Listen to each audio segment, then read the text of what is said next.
everyone again, and distinguished speaker, Mr. Ibrahim Arifin, Dr. Amir Hashim, that he will join us later on, Ms. Alexandra Snyder, Professor Raphael Heffron, and Mr. Yiming Gao. Welcome to our Low Carbon City webinar series on renewable energy. So this webinar series are exclusively curated by the Green Technology Application for the Development of Low Carbon City Project, or GTALCC, under the UNDP and the Ministry of Environment and Water, Malaysia. So the GTALCC project is designed to accelerate the low carbon cities agenda in Malaysia. The first is of its kind in Malaysia, a project that focuses on multiple aspects of low carbon city, and we can even see that the executing agency and the lead consultant of the project are not from the same ministry, in which the executing agency is the Ministry of Environment and Water, while the lead consultant is the Sustainable Energy Development Authority, or SEDA, under the Ministry of Energy and Natural Resources. And you may again. So let me turn to today's first speaker, Mr. Ibrahim Arifin. I couldn't see whether have you turned on the video. If you have not yet, so please do so.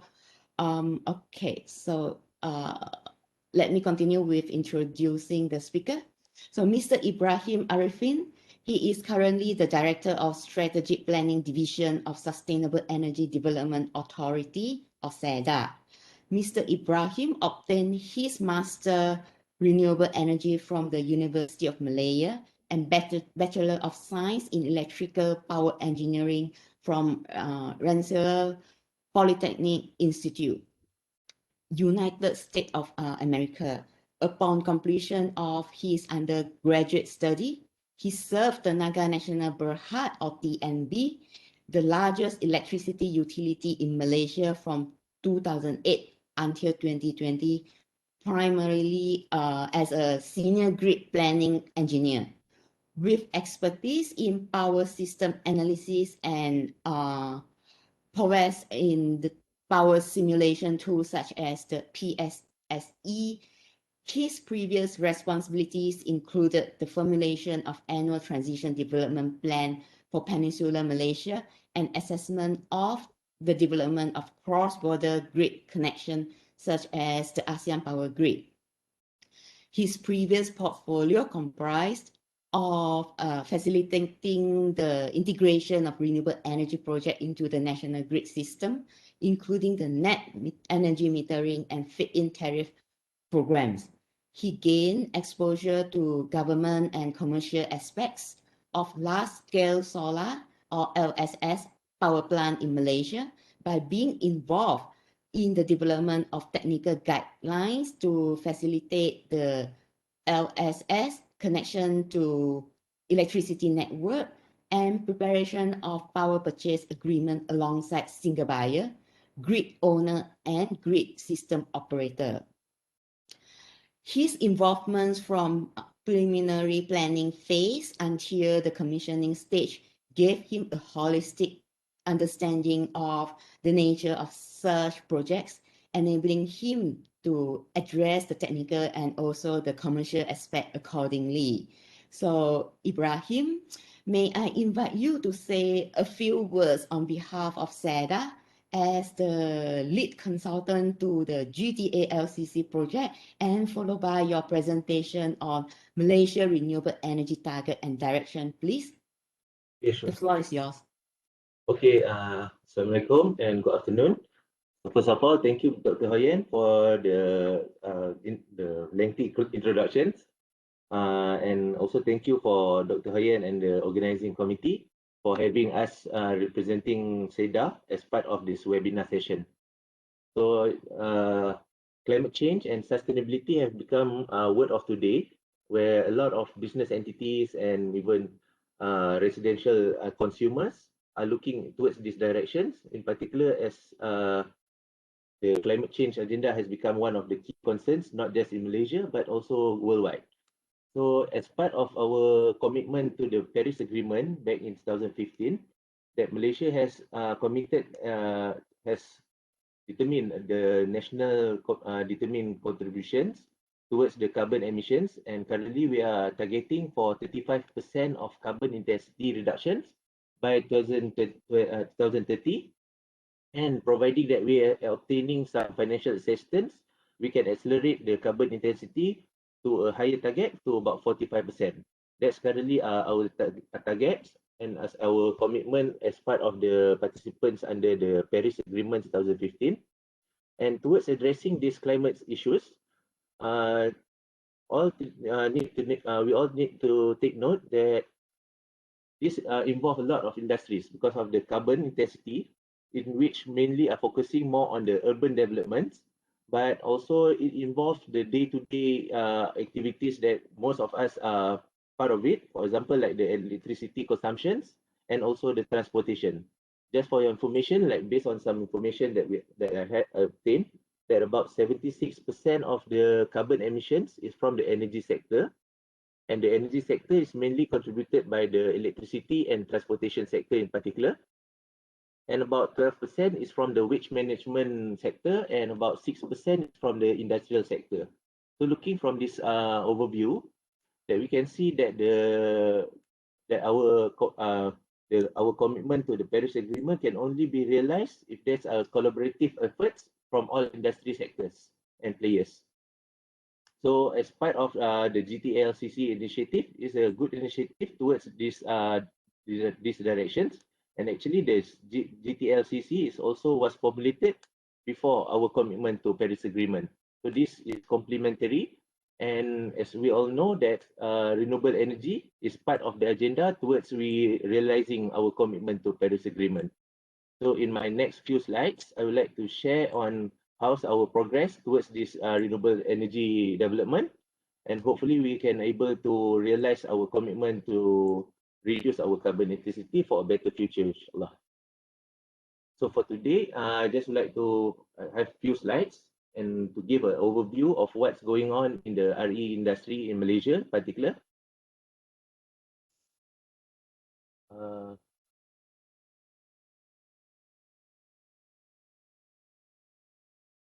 Yeah, so this is an introduction about SEDA Malaysia.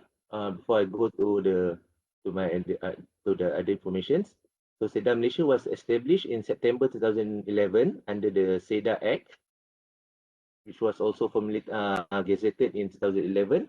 So these are few of our functions, but mainly it's quite a lengthy functions, but I just try to highlight on the few matters. The first is our main role is to advise the minister and relevant government entities and industries towards the sustainable energy development. And our second main functions are to manage the feed-in tariff mechanisms that was also introduced back in 2011 under the RE Act 2011. And the purpose of this feed-in tariff mechanism, in which was first introduced back in 2011, is to catalyze the renewable energy industry. Because as we know that the renewable energy is relatively new compared to other conventional resources, for example, like the fossil fuels and the coal, gas, and even though the technology is there, but the commercial aspect is back then, before the 2010, is relatively a bit on the higher side. So towards the integration of the renewable energy to the current grid electricity supply system, that's the one of the main concerns that we address aside from the technical aspects. So say we are trying to drive the renewable energy industry in line with the directions from the Ministry of Energy, KETSA. And currently we are also a statutory body under the Ministry of Energy and Natural Resources.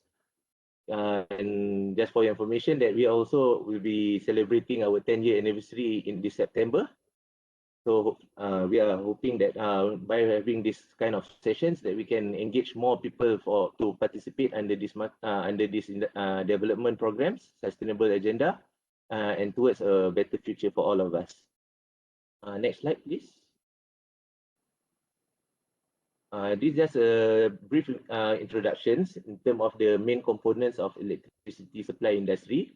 Same goes for other aspects of economics activities. There are both sides of the table, which is the demand side and also the supply side. This is just an overview based on some information back in 2016 and for peninsular market.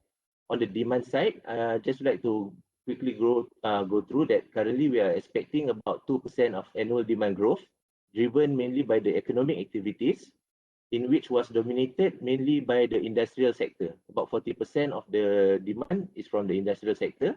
And we also anticipated about 1.5% annual population growth, in which leads to natural demand users. So on the supply side, towards ensuring the high reliability of electricity supply and also driving the affordability of the LNG price, the capacity mix in the Peninsular Malaysia is mainly back in 2016 is mainly dominated by the fossil fuels, which is about 40% from coal and 49% from gas, and whereas the rest is mainly from hydro and other RE resources.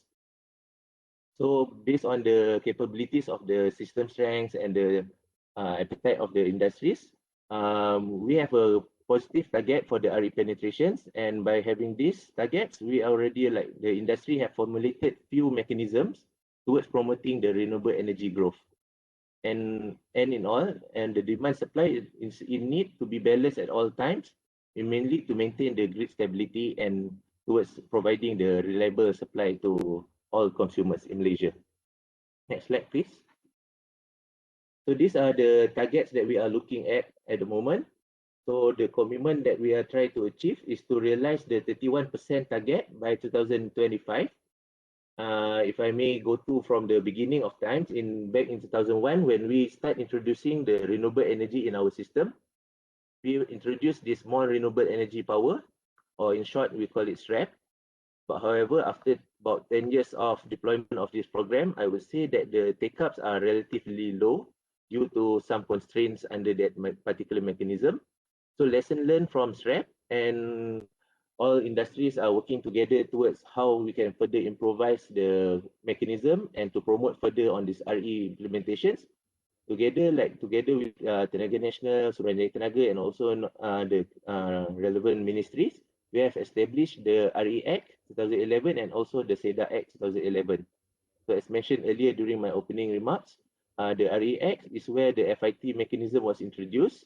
And back then, the only 4 mechanism that has been explored is on the solar, biomass, biogas, and also hydro. And later on, after seeing some potentials in terms of the geothermal, we have included it as part of the feed-in tariff mechanism. In 2014, we have included geothermal as also part of the potential renewable energy that can be explored. And SEDA Act is mainly to establish the SEDA to monitor the implementation of this FIT. And looking from the year 2011 until 2016, we can see a positive growth in terms of the penetration of renewable energy, mainly dominated from the solar technology. Together, again, all the industry players have sit together to look for what further can be done to further accelerate the RE promotions. So, Suruhanjaya Tenaga in particular have drive the initiative to establish the other mechanism that includes the large-scale solar, net energy metering, and Celco, in which all 3 mechanisms are mainly focusing on promoting the solar energy. Later, towards the end of my slides, I have summarized all these mechanisms for ease of use. So I will quickly go to each of the mechanism later on towards the end of my slides. So by year 2020, we already achieved the 23% of RE penetrations. This is considered good growth because compared to pre-2010, the penetration is less than 5%. So over these 2 decades, we already realized the increase of capacity almost about double or triple. So at the moment, we are at the 33%, and we are pursuing for the target of 31% by 2025 and 40% by 2035. Next slide, please. So these are the national targets for the 31% by 2025. It's actually a contributions from each of the region, in particular Peninsular Malaysia, Sabah and Sarawak. So as you can see, these are the targeted of RE capacity from each region. At the moment, we are seeing that the RE contributions is mainly take into consideration two factors. First is the potentials on the region itself, and secondly is on the local demand. For example, the electricity demand, in particular for Peninsular Malaysia, Sabah and Sarawak. Because as we know that renewable energy is a distributed resources and is smaller capacity compared to the typical conventional plants. So in nature, it is best to utilize the energy from these renewable energy resources locally rather than to be exported. Hence, we try as best to to harness the renewable energy to accommodate for the local supply. So in particular for the three regions, Peninsular Malaysia is having the most electricity demand. Currently, we are about 19 gigawatt of electricity demand in comparison to Sabah, which is about 1 gigawatt. So basically, the limitations of the RE capacity is also depending on the local demands. So as we can see, the mix of the capacity it's dominated by solar and hydro mainly, but we are trying to push further on the biomass, biogas, and small hydro deployment also. And currently, feed-in tariff mechanism is the sole mechanisms that are promoting for these other resources, because as much as the solar and the hydro have a good potentials, but we try to have a better mix in terms of relying rather than put everything in one basket. So these are our target, and mainly the collaborations between all regions are crucial towards ensuring that we achieve the 2025 targets. If you can move to the next slide, please. And next, these are where we are now. This based on the information back in December 2019. Like currently, we in Malaysia, as a total, we already like achieve about 8.2 gigawatt of capacity, mainly dominated by the large hydro, in which contributed mainly from the Murom and Bakun in Sarawak, which is about roughly 3.5 gigawatt contributed by that. And as we can see that we already like introduced the ground mounted and also the rooftop, in which currently we are already about 1 to 2 gigawatt of capacity installed and in operation already. And we can see that the potentials is whereas in particular for Sabah, they have a bit constraint to deploy on their hydro potentials. However, we can see that the potentials for bioenergy is on the higher side. So we are working together also with the states and the utility in Sabah to further deploy on this RE agenda.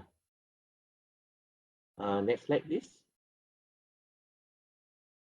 So Malaysia is blessed by having the geospatial locations in the Khatulistiwa, and we are blessed with all renewable energy resources. For example, like we can see that the solar PV in particular, we have technical potentials. Please take note that this is technical potentials based on the availability of the ground availables, the rooftop availables, and the water surface availables for deployment of floating solar, for example. And we have a technical potential about 270 gigawatts. However, some consideration needs to be done. Let's say we want to go for a higher target. Mainly, if you see on the top right of the slides, these are the three the little triangles towards ensuring the deliverables of reliable green power to all. Three considerations need to be taken into consideration, which is first and foremost is the environmental targets. Again, as mentioned earlier, that due to our contributions to the Paris agreements, these are the commitments in terms of towards the global agenda. So the key concerns is towards the carbon emissions from the energy sector itself. And the second one is on the affordability and economic benefits. So as much as the RE have the potentials, but looking at the lesson learned from other countries that deploy on high RE targets, we can see that there are some economic implications and financial implications if we go too high on the renewable energy. And whereas the main agenda of the electricity supply industry is to make sure that aside from providing reliable electricity supply to all, we also need to make sure that the energy price is remain at affordable level. So these are one of the key concerns also in terms of the affordability and economic benefits to the country. And last but not least is on the technical aspects. The intermittency issues, in particular for solar, and also some may suggest on the wind technology, is causing some of the technical concerns by other utilities as well.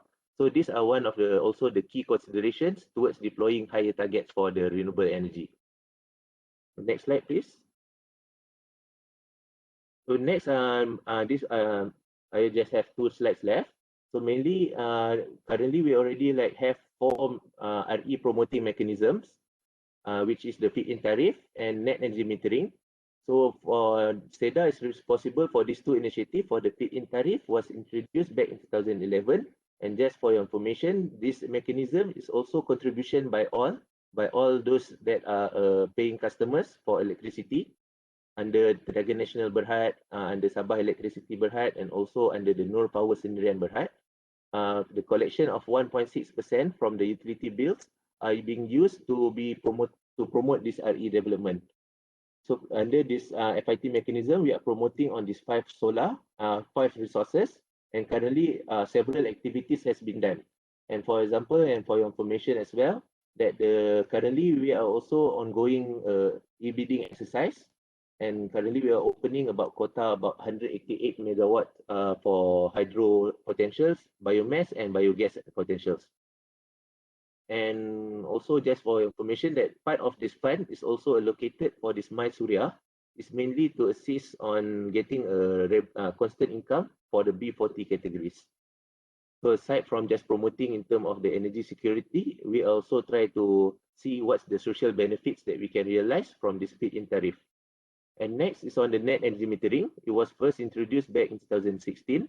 And currently there are already 3 phases of this NEM program, NEM 1.0, NEM 2.0, and currently is recently was launched back in January 2021, NEM 3.0, where 500 megawatt quota is located to promote further on the rooftop solar market. So we can see that from this net energy metering, we can see a lot of spur of new service providers, new local manufacturers from this initiative. And we can see that by having all these local manufacturers in locally, we can see significant price reductions can be seen in terms of the PV modules, PV technology in general. So next slide, please. And looking at the progress and the good take-ups from the solar and solar development sectors, further deployment have been initiated. And Suruhanjaya Tenaga is managing these 2 mechanisms, which is the large-scale solar and also Celco. The large-scale solar was started back in 2016. My apologies with the typo. Is to promote a development of large-scale solar farm or floating solar. Unlike the other before this, like in the feed-in tariff or net energy metering, it is more on the smaller scale side, in which the capacity under the mechanism is just limited of about 30 megawatt at most. But under this large scale solar, we try to deploy for a more larger scale solar farm. And at the moment, Suruhanjaya Tenaga has also awarded about a lot of projects under this large scale solar farm mechanism, with the capacity about 100 megawatt per site. These are for the few, in particular for the LSS Cycle 3 projects. We can see the deployment and currently is under ongoing progress in progress projects, in which we can see about 5 total of projects with the capacity of 100 megawatt each. So by having this large scale solar, it's a good initiative towards promoting further in terms of solar and also towards realizing our national targets by 2025. And also for the Celco, it is more towards promoting for the business interests, in which we are promoting for the solar PV installations, mainly for self-consumption only, not for exporting to the grid. And this can be seen as a part of initiative that can reduce the business OPEX, maybe in the future webinar. So that's all from me. And sorry again, Dr. Aryan, for taking a bit of time. So I'll pass back to you, Dr. Aryan. Thank you. Sorry to interrupt you, but we have to keep going. Sorry about that. And thank you, Ibrahim. I'm sure there are a lot more that we can talk about it, but please hold on and I will invite you again during the discussion session. So next we have Dr. Amir Hisham Hashim. He is currently a principal consultant with the Machine and Fabric Reinholzen to deliver solutions to the grid on adopting higher renewable energy penetration, load increases, voltage control, and major equipment digitalization through the use of new technology and data capture. Prior to this, he was the CEO of UITM Solar Power with a 50 megawatt and 25 megawatt large solar scale plants. His role covers the development of power plant and their subsequent operation. He was also the general manager on strategy in TNB. His role was focused on supporting the delivery of the TNB key result areas to help TNB's business sustainability. His experience in TNB included corporate planning, where he helped develop business plans and policies such as the TNB Green Energy Policy. Before joining the TNB, he was the director of Institute of Energy Policy and Research at University Tenaga Nasional, determining research direction of the institute and leading some research works in the area of energy policy and utility operational and planning. He supervised numbers of PhD and master students and published more than 30 academic papers. So Amir, I think he has a problem with the his camera, but we can hear him very clear that we already tested. So Amir, would you please enlighten us on renewable energy integration into the power grid, please? Okay, thank you, Over Dr. to you. Chan. Thank you very much, Dr. Chan. Just to check if you can hear me well. Yes, we can hear you well. All right, so just to check whether I'm in the presenter mode or the viewer mode for the slides. All looks good. You may proceed. All right, okay. Right, so thank you very much, Dr. Chan. I'll not take very long. I'm just going to limit the discussion of my presentation to the RE integration only. I think there was a lot of information just now from Seda, from Ibrahim, in terms of why the initiatives that this country takes, i.e. Malaysia, in terms of promoting renewable energy. I'm currently now with Machine Fabric Rheinhausen. We are a German technology company. We are very focused on supporting utilities and power grids in terms of allowing more and more RE to fit the national agenda. So mainly this is a discussion about technology more than anything else, and maybe I can share some experience of developing solar on rooftops and also on LSS. Right, so just a very quick example in terms of what's happened in Hawaii. You can see the islands of Maui and the big island of Hawaii. What we see in those islands are a rapid growth of solar, simply because a lot of their power is generated from diesel, because it's got to be imported from the US mainland, and that becomes expensive. It could take 2 days of sailing to get a tanker from the East Coast, the West Coast of the US to Hawaii. And that's why Hawaii has embarked on a very, very big solar project. But you can see on the map that it's got a few red areas. And what has happened here is that in the red areas, you can see that the percentage available capacity of hosting capacity, meaning how much is left on the grid, the extra capacity that can allow more RE to come in.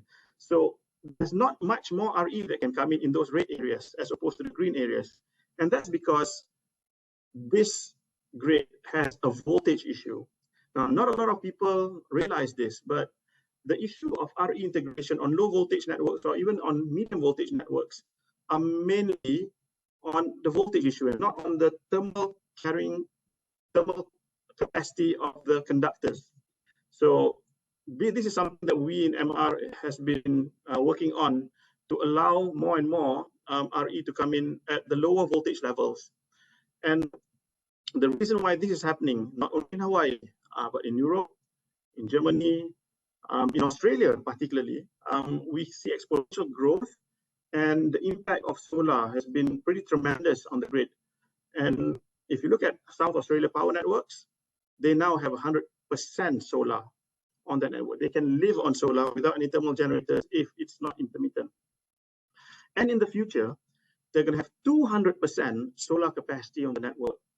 And because of that, they will require new ways of developing the networks, new technologies, new commercial mechanisms to ensure that they're able to, the grid's able to absorb and distribute, export, store the excess of solar energy. And that is something that we can discuss further in this slide. So let's have a look here in terms of the two approaches of solar development. We saw just now by Sedat, we've got net energy metering, we've got feed-in tariff, we've got Celco, and that's usually in the rooftop solar category. And the great thing about this is that it's lower cost connection to the grid, low distribution losses, because you're not transferring that kilowatt hour to somewhere else. So you're just using it in the house and the factory. And it's very, very quick speed of implementation. And we're not using land that was meant for agriculture or food production. And it's making the solar power generation accessible for nearly everybody. The problem with rooftop solar is that as perhaps as a company or as a developer, if you want to make money a lot, right, because the people in it that requires commercial viability. So if you're a company that's trying to grow, you need a high number of installations to achieve significant megawatts in revenue for that company. And as we know it, in this country, there's so many companies that can do solar rooftops, and that's a big challenge. And that can be pretty tough on new entrants. That can be tough on the profit margins because it's so competitive.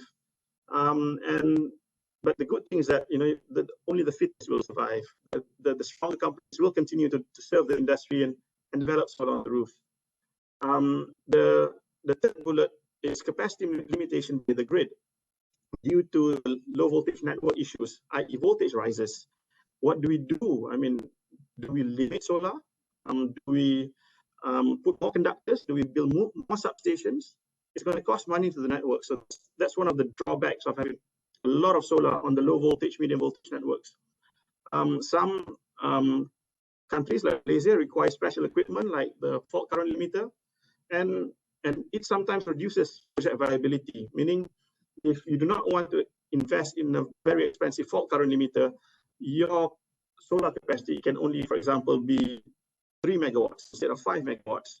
So as a developer, that becomes something that is a damper in terms of growing the business. But from a TNB or the grid point of view, it's a necessary requirement to ensure grid stability. And that is something that we continually would like to support the grid on. And perhaps the way forward on rooftop solar is benchmark the grid operation with large RE against European experiences and Australian experiences. You can see in Germany, in the EU in general, in Australia, there is no limit on solar rooftops. So the regulator has compelled the grid to accept whatever solar power that is generated on the roof and make good of it, make network investments, control voltage, control power. And this is something that will cost the utility. And the question then becomes, with all this increasing costs, who's going to bear this extra cost? Because we're putting so much rooftop solar into the grid. And that, I think, is perhaps a discussion for another day. But we do see solutions being implemented. And for the participants, I think we can take this offline later. We're quite happy to share our experiences in Europe to push RE on the low voltage, medium voltage network through rooftops. Now, of course, the next way of developing large megawatts of solar in a country is to large scale solar.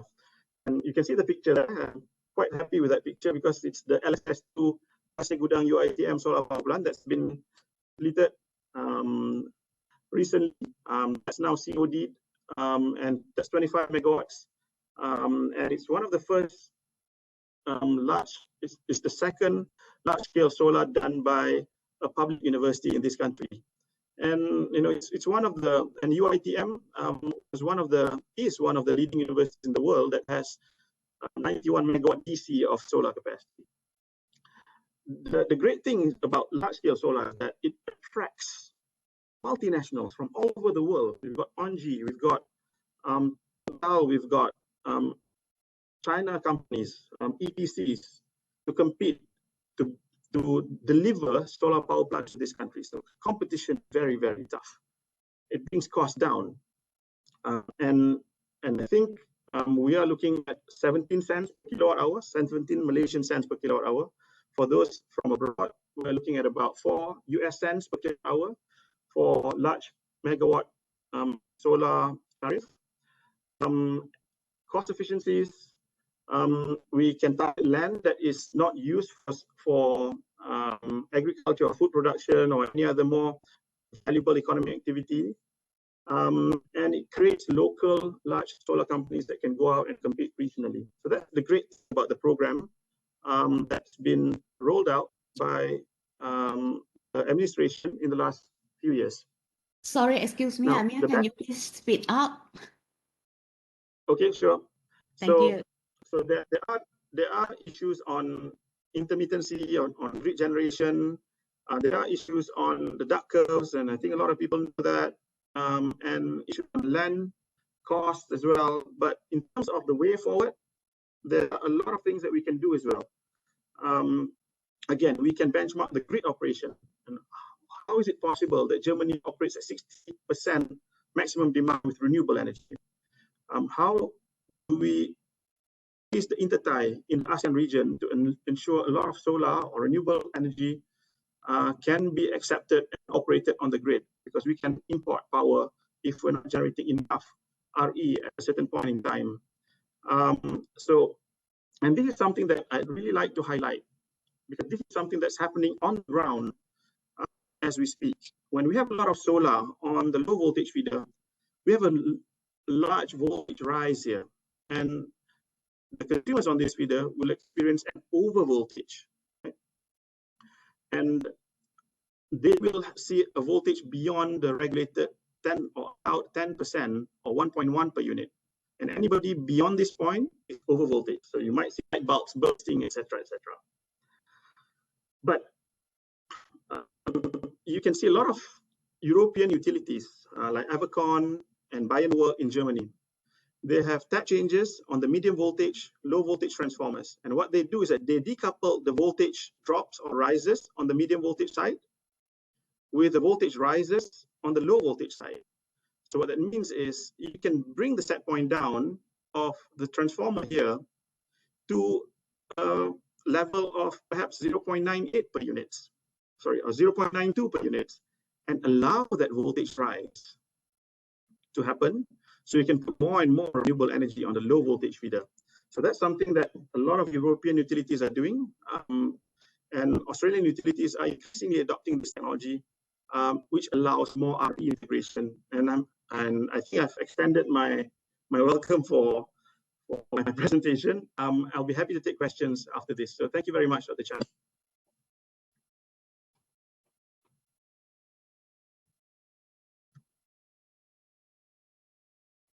Thank you, Dr. Amir.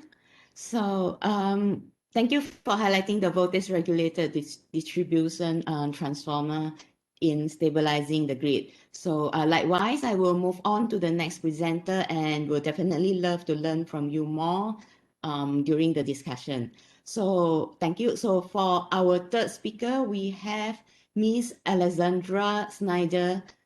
She is a research associate at the UCL Energy Institute and the operating agent of the Global Observatory on peer-to-peer community self-consumption and transactive energy models, or better known as GO P2P, an annex of the user-centered technology collaboration program by the International Energy Agency.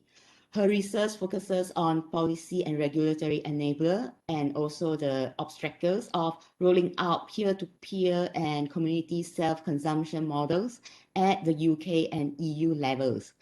Prior to joining the UCL Energy Institute in January 2018, she worked in Brussels in political and legal consultancies, advising corporate and public sector clients, such as the European Commission, on energy financial services related topics.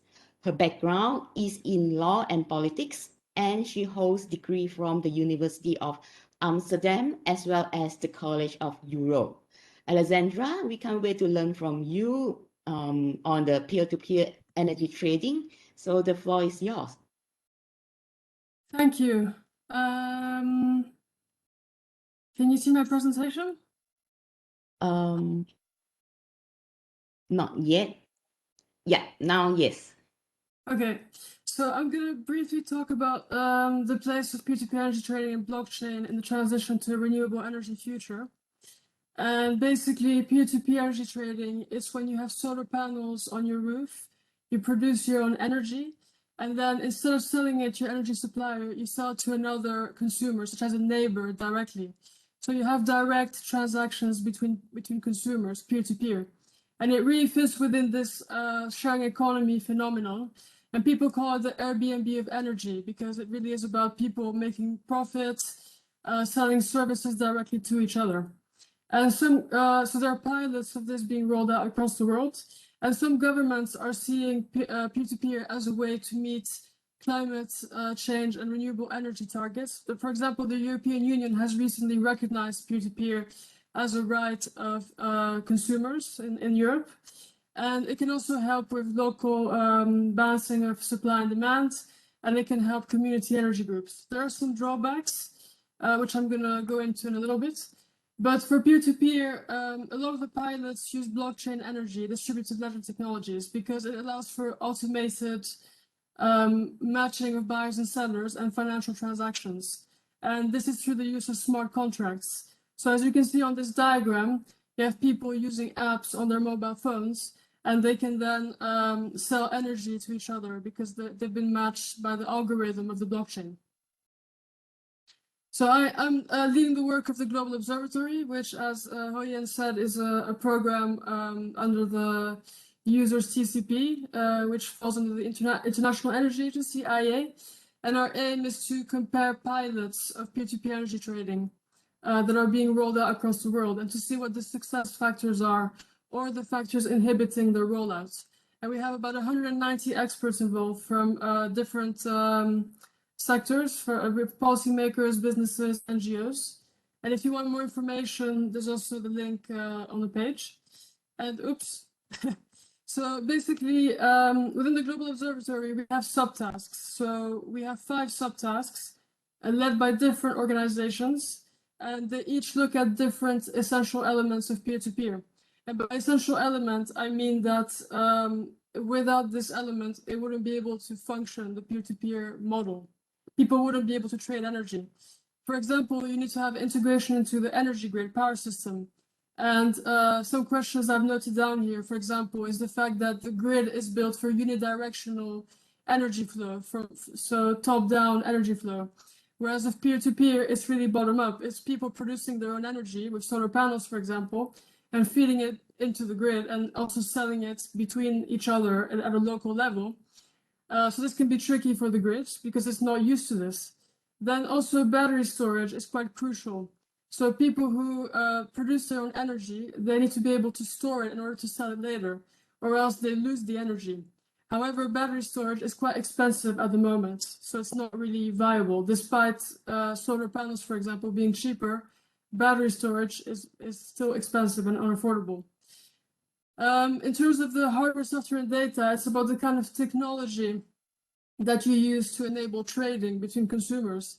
So as I said, blockchain is really a popular technology. However, it's quite a risky technology. Also, smart meters are crucial because smart meters collect the data of the energy consumption, which then enables trading by the smart contracts in the case of the blockchain, for example. But without a smart meter, you cannot trade energy. So some countries, they're being quite slow in terms of rollout of smart meters. I'm talking about mostly about Europe, because in Europe, it's actually a legal requirement of the European Union to have a smart meter rollout in all the European countries. But we're still quite behind in terms of this as well. And then you also need to have the right smart meter for this, the right generation of smart meter that allows for trading. Then you have market design. So you need to make sure that in the peer-to-peer network, you have enough people producing renewable energy that can meet the demand in the peer-to-peer network. So you need to have enough people producing energy, and you need to make sure that the model is also economically viable. Because in a lot of countries, especially in Europe, they're now removing feed-in tariffs, and peer-to-peer is being seen as a way to replace feed-in tariffs. But however, this can only be possible if it's economically viable, the way that the market is designed. Then you have economic and social values. So what are the values that people attach to participating? In our work within the Global Observatory, we've noticed that it really depends on the community. Some communities, they see it as more a financial thing, you know, earning some money from trading. Others, it's more about contributing to a more sustainable energy grid. And it's not just selling energy. You can also donate energy. So it can also be for altruistic motivations. So there really is no one size fits all in terms of the reason why people would want to trade energy. It really depends on the community doing it. And also in terms of, it needs to be fair. So everyone needs to be able to participate. And what we've noticed, especially in the pilots we're looking at in Europe, is that it's mostly wealthy people, wealthy neighborhoods that can participate because they can afford solar panels or battery storage. But we need to make sure that everyone can be part of this, not just the wealthy people. And also, if those people are then trading energy between themselves, they would then not be participating in the larger energy grid and maybe paying less taxes towards it. So this could be an issue as well. How do you charge these people to make sure that they also shoulder the costs of the energy grid, which we all use? And then lastly, policy and regulation. This is really a very big obstacle to peer-to-peer energy trading. As I said, in the European Union, they have now officially recognized the right to trade energy for energy consumers in Europe. And this should be enforced. I mean, it should be put into countries' laws this year. Some countries are quite late, but it leaves a lot of details empty as to how to make this possible. And you need to have some conditions there in order to make it possible. For example, multiple supplier models, that you not only have one supplier, which is the model in many countries, but you can also have other suppliers alongside your main supplier. So your neighbors, for example, could be your suppliers as well. But this is not the case in most countries, to have this multiple supplier framework. Retention of consumer rights. So if you are producing your own energy and selling it to your neighbors, for example, you're still a consumer because you still consume energy. So I think it would be quite unfair to treat you as a business because you are a consumer / producer. But there needs to be a new kind of status, I think, for these people. How to treat them in terms of their consumer rights and obligations towards other people that they sell energy to. And then lastly, in terms of blockchain, as I said, it's quite a risky technology. It's very popular in pilots of trading energy because, as I said, it has this automated matching and financial transactions. But however, the smart contracts that make this possible, they cannot be reversed, for example, which is quite a big problem. Also, how can they be recognized in national contract law, for example? Data privacy. So the blockchain retains all the data, and it's very difficult to remove information from a blockchain. It's actually almost impossible. So if you collect all the information from smart meters, for example, to make trading possible, and you record it on a blockchain, how do you then remove it to protect the data privacy of the consumer? So this is a big question. And then lastly, standards. So in order to protect consumers who trade energy, you need to have standards, especially if they use blockchain. But at the moment, the standards around blockchain are quite vague and at the starting stage, especially when it comes to energy. So there needs to be more standards as well to try to make it clearer how consumers can be protected while using blockchain for trading. So that's it from me. Thank you very much. I look forward to answering questions later. Thank you, Alessandra, for sharing the P2P research collaboration around the world. So please continue to inspire us during the discussion session. So, and last but not least, energy trilemma has been a concern to policymakers. And today we are very pleased to have Professor Raphael Heffron to share his insight on just transition. So Professor Heffron is Professor for Global Energy Law and Sustainability at the Center for Energy, Petroleum and Mineral Law and Policy at the University of Dundee. As of July 2019, he is also the Jean Monnet Professor in the Just Transition to a Low Carbon Economy awarded by the European Commission. Professor Heffron is a certified barrister at law and a graduate of Oxford University for his Master in Science degree and Cambridge University for his MPhil and PhD degrees.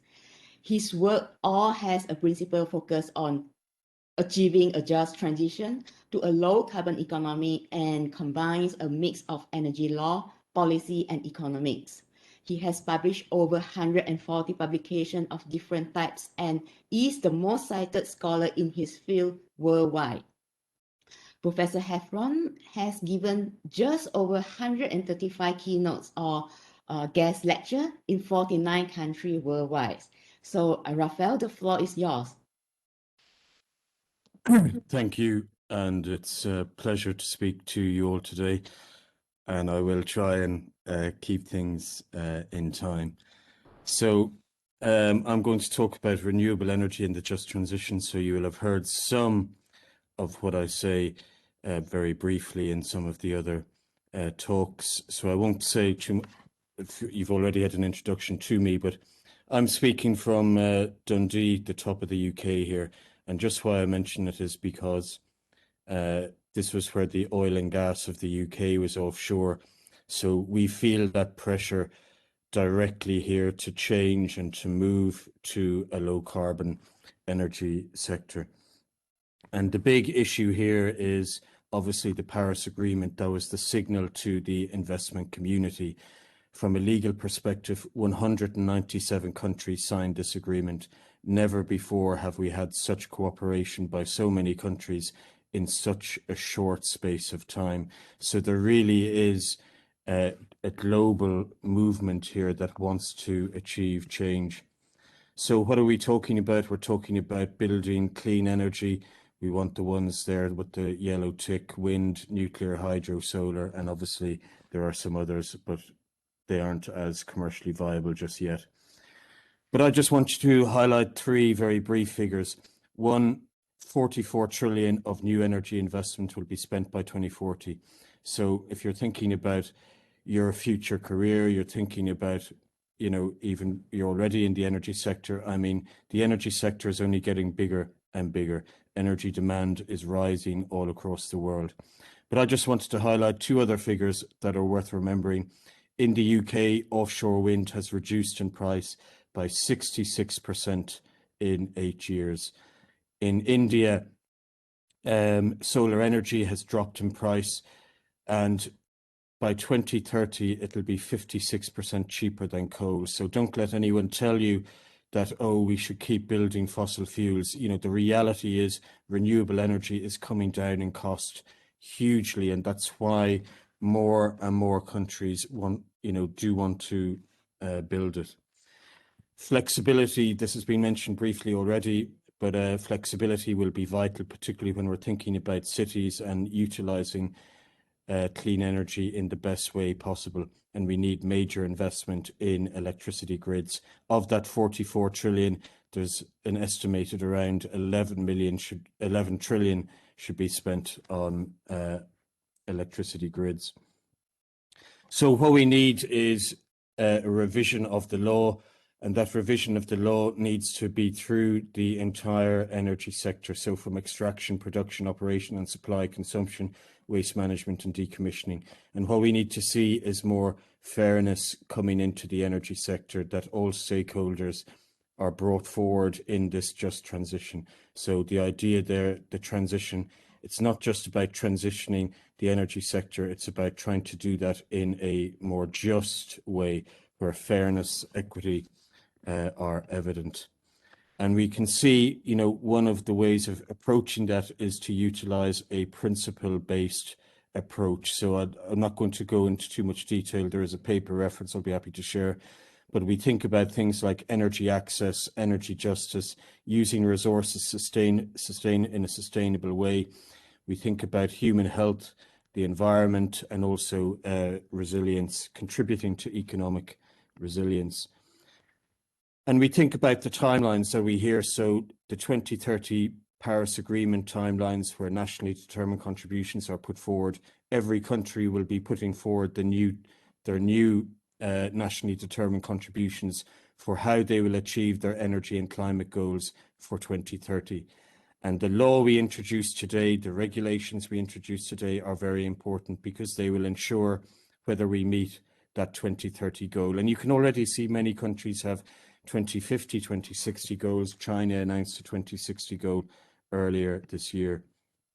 And when we think of the just transition, we are thinking of a whole range of factors. It's not just thinking about the energy sector. We're thinking about more broadly, what is the impact of the energy sector on the rest of the economy? And I just want to leave you with one figure where you see here welfare losses due to pollution are equated at 4.6 trillion per year. So we're already losing money because of pollution, and that's equivalent to 6.2% of global economic output. If you translated that, as it were, in a simplistic way to a country on a national basis, you could say you're already losing 6.2% of your economic output per year. Another way of tackling economic growth is to say, well, actually, let's get rid of these economic losses due to pollution. So we are already experiencing this, and these costs are likely to go up and up. And that's what we talk about when we talk about a just transition to a low carbon economy. We are also talking about a whole range of other factors, and one of these crucially is the health area. So when we think about this energy transition, we think about the lessons from all the countries across the world. This transition needs to be accelerated. It needs to be a just transition, i.e. leave no one behind. We should also be utilizing the technology that is out there, and we need a law and policy revolution. We need to diversify into this clean energy. There are loads of new opportunities here in terms of industry growth, other economic opportunities, job growth, etc., and that's what we need to capture. So I'll finish there. Thank you very much. And there's my email should you wish to get in touch. Thank you.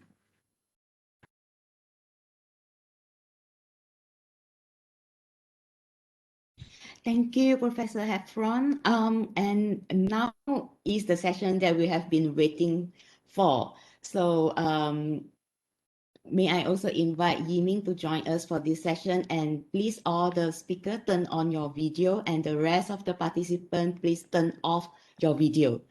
So yes. So let me invite Yiming. Yiming, you are here. So let me briefly introduce Yiming first. So Yiming is the energy transition vertical lead for the Young Sustainable Impact Southeast Asia, or YSI, SEA, and Interseed. So earlier he has worked with NG, ASEAN Center for Energy, and Antina Clean Tech, and now he is pursuing a dual master in renewable energy with the European Institute of Innovation and Technology under the EIT Inno Energy Community. So Yiming, so we are new to this YISSEA and the Interseed. Would you like to briefly share with us how these enterprises could bring young people in Southeast Asia together, to tackle the sustainability problems? Yeah, so hello everyone. It's my pleasure to be here. So let me just provide a bit of context of YSIC and Interseed. So the main motivation actually behind both of these enterprises, both like YSI and Interseed, is that many youths are more aware and many youths are more active in the sustainability sphere. So like the people are motivated and youths have innovation potential. So acknowledging that fact, Young Sustainable Impact Southeast Asia was founded in 2018. And we since have 3 iterations of our innovation program. So we bring together young people from Southeast Asia to connect, to innovate, and to interact with like investors and stakeholders. Yeah, so but for each iteration of this Singapore Innovation Program, we can only bring 25 people in, and they'll come together, innovate, and they'll try to launch startups with, and we came up with, I think, 27 startups as of now, which is actually a tiny fraction of the use, considering that we get thousands of applications every single year. So since the pandemic happened late last year, the team has been focusing on building an online impact community platform, which is called InterSeed. So this is actually to bring in the extra 90-something% of the youth who don't get to participate in the program and some of the initiatives that we have driven. So this impact community platform will facilitate wider regional youth capacity building and cooperation, so that the aim of this is really that we can, using one platform, we can see who is around and what people are looking for, so we can link people up. Right now we have open early sign-ups, but we are anticipating the full launch later this year. So we're all pretty excited about this. Yeah. So you're finished? Yeah. Okay, thank you. So this is impressive. So next, back to our today's discussion. So Yiming, how would you imagine the future city that you want? Yeah, so of course, like this is under GTALCC. This is the low carbon cities. So I think as for use, and I think for the common person, right, when we talk about low carbon city, sustainable city, it is a lot to do with what you can touch, what you can feel. So things like good air and water quality, a loving community, robust and clean transportation systems, and some of the waste sorting, greenery, some natural elements, and hopefully a good weather. So all these things directly influence your quality of life and from a day-to-day basis. So some things you can see, something you can feel that this is a sustainable city. But recently, as people become like more aware, they are more educated about sustainability topics, they start to move beyond that to see what is more invisible. Because with the cities are high energy consuming units, and they're just because the city is livable, it is green, does not mean that the city's resources come clean. Yeah, so right now there's a lot of discussion centering around the accountability of the energy we are used, whether it's coming clean, whether the energy consumption and energy intensity of the city, and whether city residents can play an active role in energy and sustainable transition. So coming back to the topic of today, which is renewable energy. So I would like to ask the speakers also, like, what are some of the main considerations for city relating to the topic of renewable energy? Let's say maybe from a more like common folk standpoint.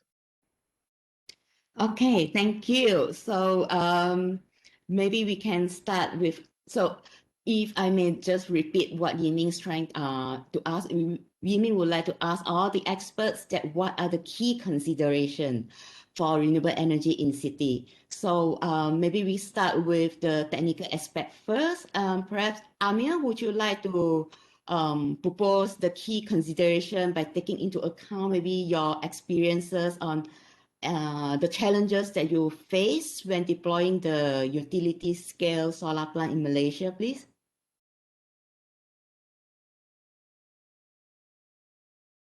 Amir, we could not hear you. All right, hello. All right, Yes. you can hear me now. Sorry for that. Yes. I think in cities we should really be looking at, it's a high density area, right? And the kinds of renewable energy that we can generate in cities are mainly solar. I mean, unless we can have cogen, which I think we should really involve more, you get high efficiencies in terms of your power generation and use of exhaust heat for cooling purposes. There's a lot of that being lost in the atmosphere just because we don't have heat capture. I think in cooler countries, you may directly use that for heating, but in smaller, in more tropical countries like us, then you need heat capture and convert that into chilled water for air conditioning. So that's possible. But again, is it viable? And there seems to be some barrier there for people to understand that this is something that they can do. What cities can do to also remain viable, to be more green, is to contract green energy from a different location. I mean, they can offset their carbon use or the kilowatt hour use. They may not generate the solar power, on rooftops of skyscrapers, but they are contracting green energy from elsewhere.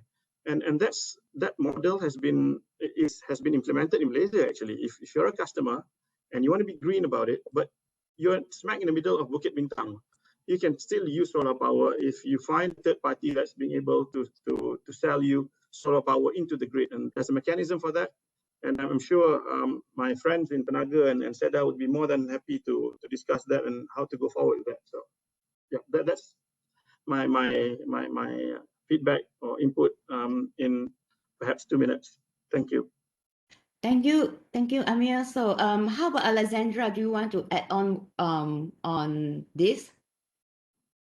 I mean, what I noted down about this is the fact that where do you have this? I'm thinking more like renewable energy installation. Where would you have the space in the city to install these installations? For example, here we're involved in a peer-to-peer pilot in London, and there's solar panels on the building of the apartments, and the residents of the apartments then share the energy between them.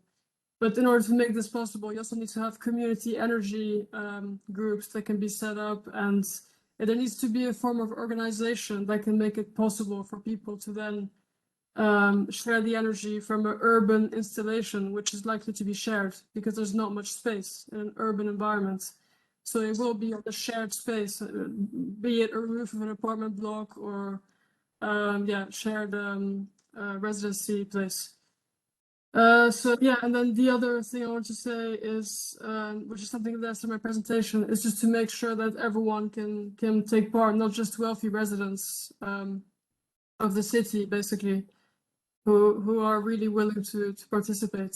So really to try to recruit, or like, yeah, I'm talking recruit for like the utilities, that they try to get interest from not the usual suspects, let's say, not only the wealthy people.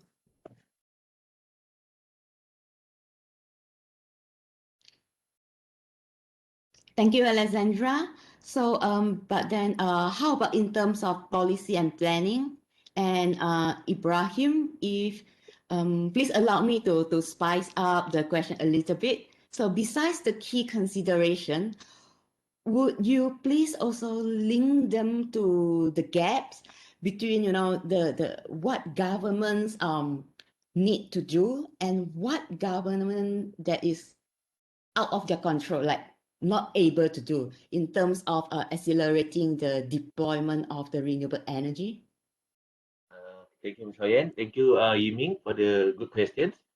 So first of all, I just would like to raise up in terms of the, like during my earlier slides, my first slides, I would say that the two components in the energy demand sector is the demand and supply side. And looking at, for example, like in Peninsular Malaysia, I would say that about 60% of the electricity demand is located at the city center, mainly the Klang Valley. So like in this Klang Valley, if you want to like deploy a lot of RE projects, for example, like the ground mounted solar, as we know, like in the prime area, the cost of the land will be very extensive. And this like ultimately will inflate the cost of producing the energy from solar. So I would say that if you want to like deploy a high solar projects in the city center, it's not like really practical in terms of the affordability. But however, like in complement with the GTALCC initiative, I would say that the design and the consumption of the internal buildings need to be addressed first. So I would say that if we like address by having a good design of the building, for example, rather than relying on the lightings, we can like relying on the natural lightings. And aside from like relying on the air conditioning, we can rely on the technology such as district cooling. These all are in place. And after we have optimized the local demand, then we can top up with renewable energy. For example, like Ms. Alexandra also shared on the rooftop solar, for example, this is one of the things that can be utilized to get the clean energy to the particular demand side. And also like in place like currently like in Malaysia also, we are starting on the implementation of the trading of renewable energy certificate. This is also one of the initiative that can be complement towards towards the sustainable development and sustainable supply towards this carbon neutral or low carbon cities development. And how about if you want to go, you know, like massive renewable energy deployment, Is Okay. there any other concern for the government?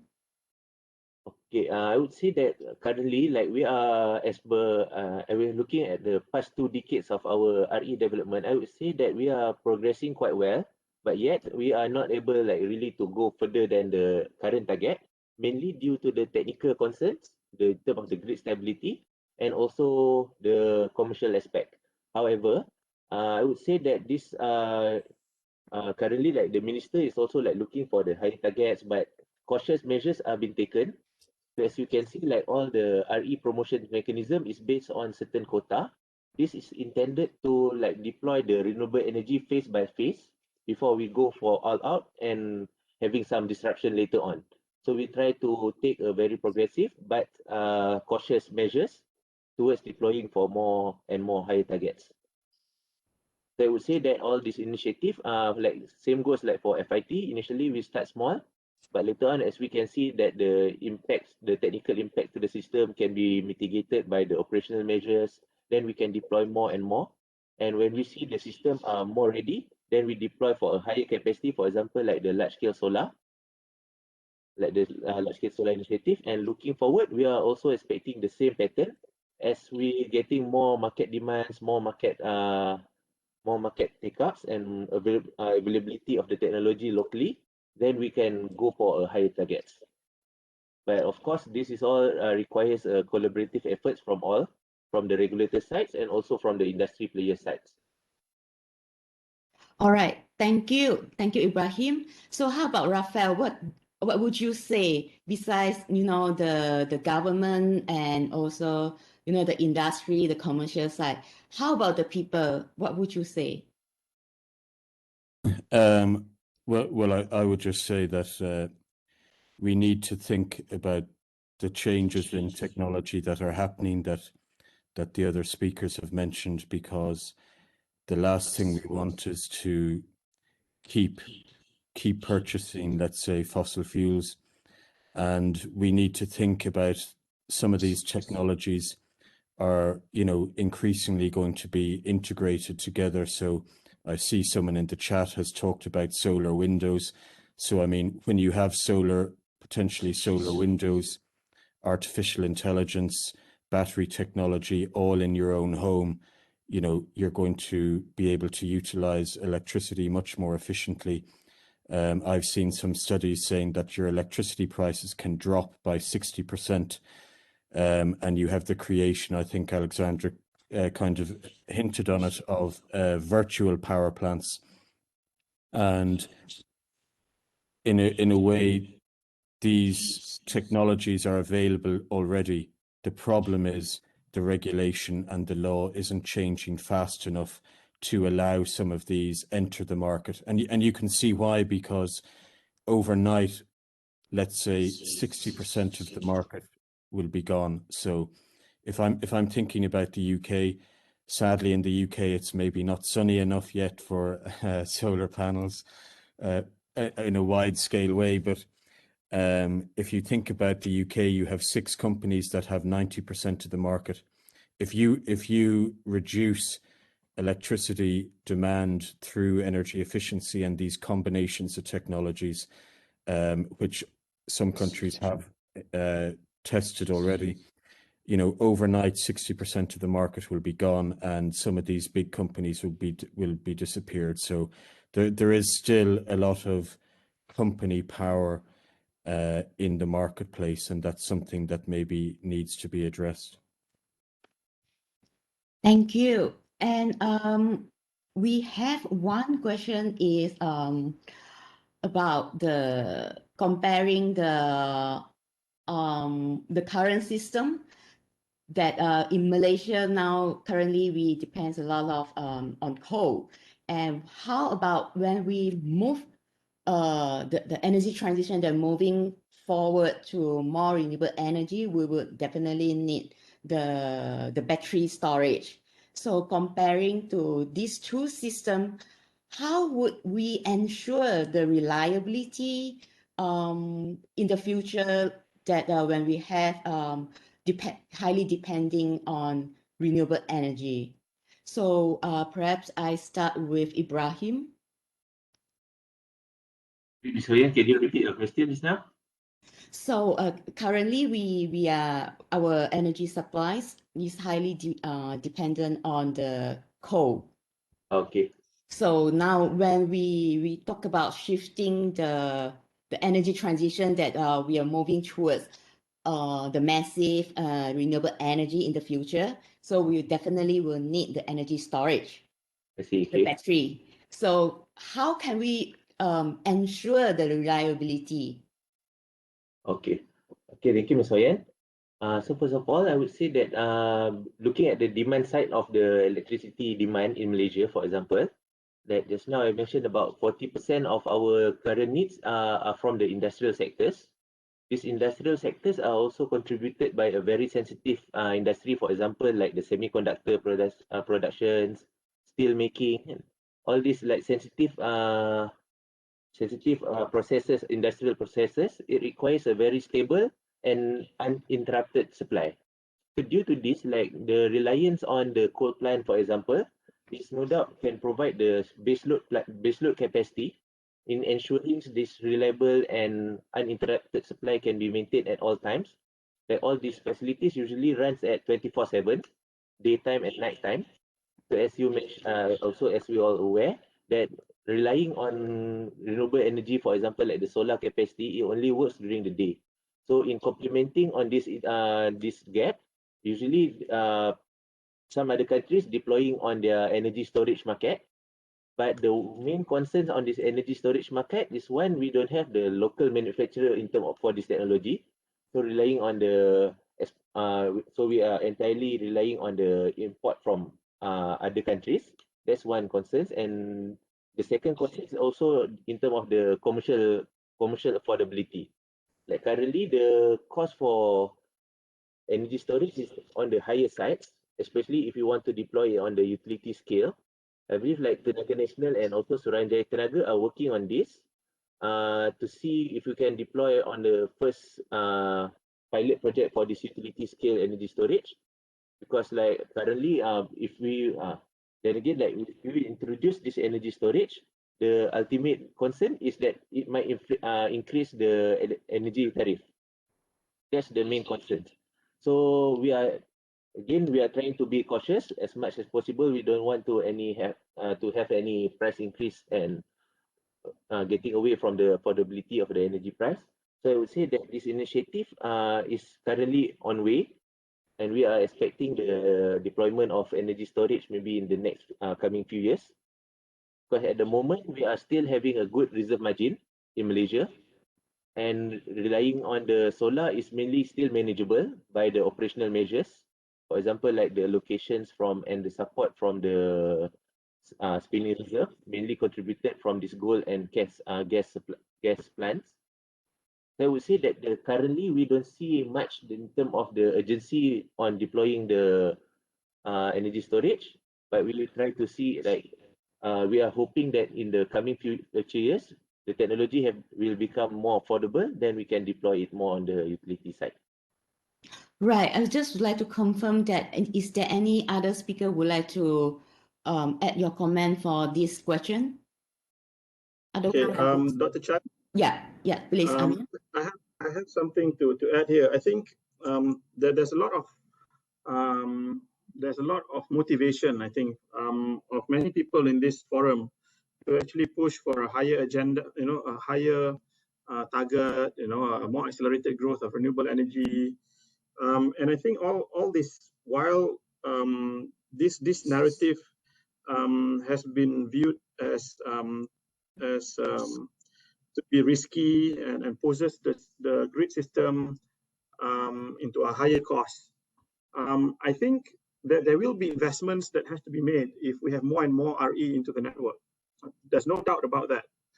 But I think that there's also the benefit part of it in terms of the reduced dependency on fossil fuels, the reduced CO2, the increase of economic opportunity for smaller companies to venture into renewable energy. It's about creating a whole new industry for the country. Of course, all of this has to be done in an empirical manner or calculated properly. And that's what we're missing at the moment. It's all about the narrative is, this is going to be expensive. If we put more of this, we're going to see a duck curve. In my opinion, I think universities can play a role here in terms of having an overall macro view of what happens when we transition. How much does it cost the grid? How much money does it save the consumer? How many more industries do we create and create more GDP growth for the country? How much is the impact to the IPP because they're getting less money because you're not buying coal power anymore, and they've also got to service their bonds and sukuk or whatever. So it's a big question actually, and it's not easy to say let's jump on it. Let's have 100% renewable energy into the future. There has to be a more empirical, structured, and decision based on numbers. I think, and that's what's missing in the country at the moment. Thank you, Amir. And Rafael, I think you may want to share something on this, on on top of Amir's view. Just very quickly, I think that renewable energy, it needs to be part of a national industrial strategy. So if you want all those plans, if you want to see how it's going to develop over the next 10, 15, 20 years, it has to be part of a revised national industrial strategy where you can say to the industry, you can say to the national entrepreneurs in the country, you can say to a whole range of potential new companies, and you can say these are the incentives. This is the target for 2030. This is the target for 2040. And by creating that certainty, you offer much better space for people to make investment decisions. And remember, in the medium to longer term, the investment decisions will even be more beneficial because, as was just said, you're reducing things like pollution. You're benefiting more from this newer technology, which is it's becoming cheaper and cheaper. So if you make decisions today that supports the old technology, in a couple of years, you'll be paying more to keep up that old technology, and you've missed out on these new opportunities. But you can follow many countries around the world that have thought about this from a long-term perspective. And I see some of the comments, people talk about Germany. There is a clear plan of what they want in Germany, a clear industrial strategy.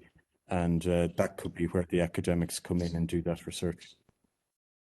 Thank you, Rafael. And Alexandra, do you want to say something?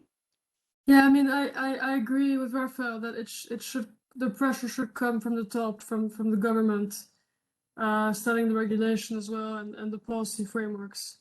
But I do think that, so I noted down as well that you need to have, in order to have more renewables, you need to have the right technologies to make sure that supply and demand are balanced in real time. So yeah, you need to find the right technologies, but the issue is that the government needs to also stay technology neutral. It cannot favor one technology over another.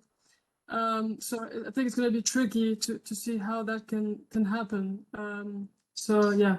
And then the other thing I wanted to note is the fact that I think new actors, such as community energy groups, should be given more space and rights to participate in the energy grid, for example, as aggregators, and they can help in the transition towards a more renewable energy future as well. So not just the traditional energy suppliers, the companies, but also the community energy groups can play quite an important role because they have also direct access to the people and to consumers. Right, thank you.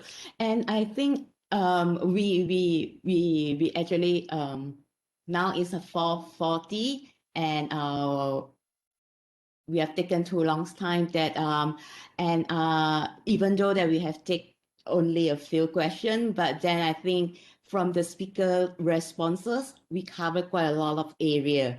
So before we jump to the conclusion, may I invite all the speakers to give like a very short take-home message for all the participants here. So can I start with Ibrahim, please? Right, thank you, Mr. Yan. So first of all, we would like to thank you for all audience for participating in this webinar, and hopefully for this about 2 hours length of this webinar, more or less we can see the directions that the Malaysia are going towards this renewable energy program, and hopefully like together like we can work towards the development of this sustainable agenda, and in particular towards supporting for more growth and more accelerative actions towards this low carbon cities development. So hopefully that from time to time we are looking forward for the market feedbacks, inputs on how we can further improvise things and how we can further support the renewable energy agenda in as a whole. Thank you, Ms. Ryan. Thank you. And Amir? Right. I think that there's a lot of empirical analysis that needs to be done in the background before policies are made, because I think a lot of our targets are made on technical constraints, and to overcome those technical constraints, there are costs to it. Now, if we can look beyond that, if we spend those costs and we go beyond our targets, right, and still keep the grid secure, right, I think there is that snowball effect, that spin-off effect of greater RE targets, of creating a new economy, of creating new startups and new technology companies in the country that is even greater than the cost that we have to invest in the grid to be able to extract more RE. So I think that that's a question for perhaps researchers who may like to take this up to support the country to enhance its RE policies. That's just my opinion this afternoon. Thank you. Thank you, Amir. I'm sure the academic here can hear you. So next, may I invite Alexandra, please?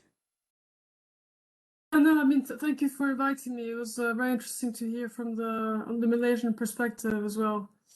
What's going on? I mean, the only take-home message I want to give is I think that it's very important to have international collaboration on these topics, to learn from each other. And this is also why I'm working on this project, the Global Observatory, because it's really important to compare and to learn from what other governments are doing and what works and what doesn't work. So I think, yeah, international collaboration is very important. That's my take-home message. Thank you, Alexandra. I agree with you. So next, Raphael, please. The take-home message would be that we need to think about the importance of meeting timelines 2030 and maybe 2040 or 2050. You know, it's no longer good enough to say we can use coal, because if the planet isn't there in 2040 or 50, you know, we can't keep using coal. So we need to think about an urgent need that this transition has to happen fast. And remember also the opportunity that this transition gives, and also that it can help enable a fairer economy so there can be more justice. And I just remember that I highlighted that health example. Reducing pollution can actually increase economic growth as well. So there are many, many positives to join this energy transition in a just way. Thank you. Thank you. And we do need to move forward to the more humanity future. And so, Yiming, your turn. Right, yeah. So I think from listening to all the speakers, I think it's quite evident that the renewable energy is going to be a very big expanding market in the future. And with a big expanding market, definitely there needs to be new players in the market. And I mean, for us, we being youths, right now we are youths, but when we look at this issue, this is important to us in two aspects. One aspect is that this definitely affects the youth, because this is a climate issue, and we are raising a deadline to cut carbon emissions. But from a more personal standpoint, from a more career standpoint, we are actually going to go into the industry. So we are not going to stay youth forever. So from there we are going to we are going to need to learn about all this because these issues are inherently very complex. Yeah, they are very hard to understand from like a fresh person point of view, which is why there's a lot of like regional youth organizations that is being established. For example, Malaysia Youth Delegation, Kamase Indonesia, the Singapore SG Climate Action, Reboot Philippines, Green ID Vietnam. So all these, including like international organizations as well, including Student Energy, Young Professional Energy, and I think the European Youth Energy Network is going to be launched at the end of the month. So these are all avenues that, you know, there can be knowledge diffusion to people that's going to come into the energy sector. And this is going to have a very significant impact on how things are going to play out, how much capacity is being built. Yeah. Thank you, Yiming, and I do hope that the youth from Malaysia can work together like like what Yiming has been doing, and maybe regional cooperation is also very important that we learn from each other. So thank you all the speakers for taking time out of your busy schedule, and sorry for the delay from the very beginning. And thank you again to share your insight with us, and a fruitful discussion indeed. And then once again, I would like to thank everyone for your for joining us and your active participation, that asking a lot of questions, but we have tried our best, and hopefully in future we will have a chance and have more interaction again. So renewable energy is the future, whether it is a myth or a fact. I believe now you do have a better answer for it. So thank you everyone once again, and stay safe and goodbye.